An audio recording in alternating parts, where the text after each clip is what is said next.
What if the artillery flashes painting Tel Aviv's skyline in hellish orange and the Pentagon's war plans for Iran, spread across mahogany tables like anatomical charts, were just the latest act in a 4,000-year drama that began with a cupbearer named Sargon watching the muddy confluence of the Tigris and Euphrates swallow the morning sun? Empire, it turns out, has a template written in clay and blood, and we are still tracing its cuneiform grooves with our fingertips. The first draft was pressed into tablets in southern Iraq's fever dream heat. Sargon seized the reed-walled city-states of Sumer like a hawk taking sparrows, welding them into the Akkadian Empire with bronze and bureaucracy. He declared that one language, one tax, one god could lash the world's chaos into order. His roads carved straight lines through desert and marsh, his laws pressed into wet clay, hardened into commandments. Akkadian spread like spilled wine across trade routes, becoming the empire's silver tongue. But his irrigation canals, those engineering marvels that turned barley fields into gold, betrayed him with geological patience. Season after season, the earth drank deeply and exhaled salt crystals that glittered like scattered diamonds in the furrows.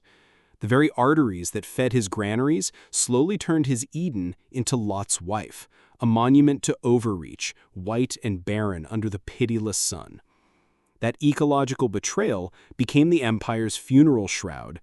Drought crept in like a patient assassin, the Gutians poured down from the Zagros mountains like an avalanche of bronze and fury, and Sargon's dynasty fractured under his deified grandson, Naram-Sen, who wore the horned crown of godhood while his empire bled out through 1,000 wounds.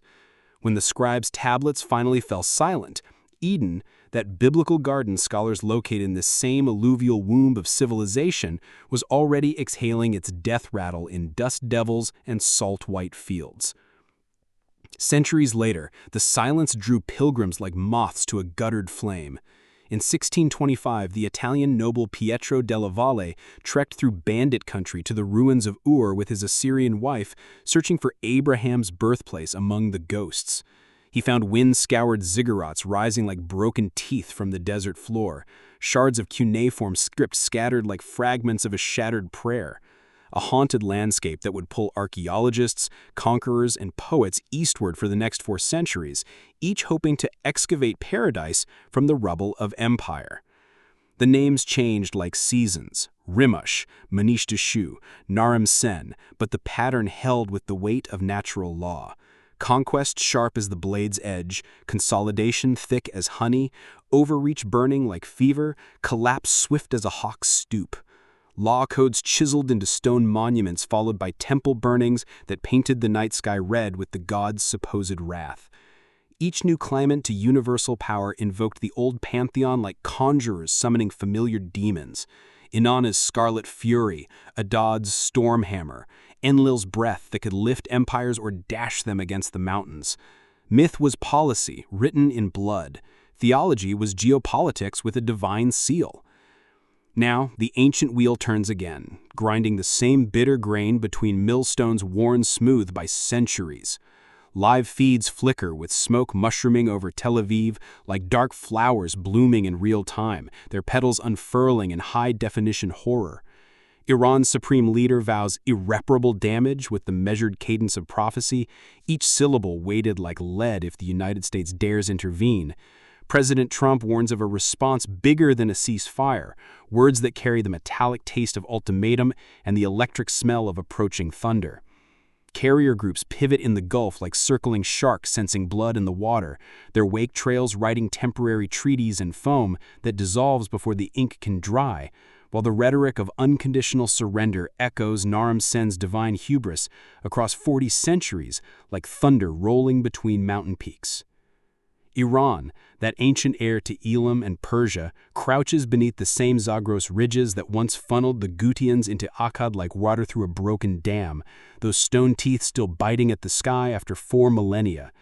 America, an empire, by every metric but name, too proud for the word that tastes like ashes in democratic mouths, projects power from airstrips that ring the Fertile Crescent like a necklace of concrete and steel, each runway a prayer bead in the rosary of hegemony, repeating Sargon's distant ambition with cruise missiles instead of bronze-tipped spears and GPS coordinates instead of cuneiform tablets. And once again, the soil shows white with salt, literal salt crusting the ancient irrigation ditches like bone fragments in an archaeological dig, and metaphorical salt in the bitter tears of refugees fleeing the latest chapter of an endless war, their footprints joining the ghost trails of every exodus that has ever fled empire's hunger. This is bigger than oil pipelines snaking through desert sand like black serpents carrying liquid fire, or uranium centrifuges spinning their deadly mathematics in underground chambers that hum with atomic psalms. This is the long shadow of Eden stretched across millennia like a sundial marking empire's hours, a promise of paradise that tastes like copper pennies on the tongue and leaves teeth stained with ancient blood.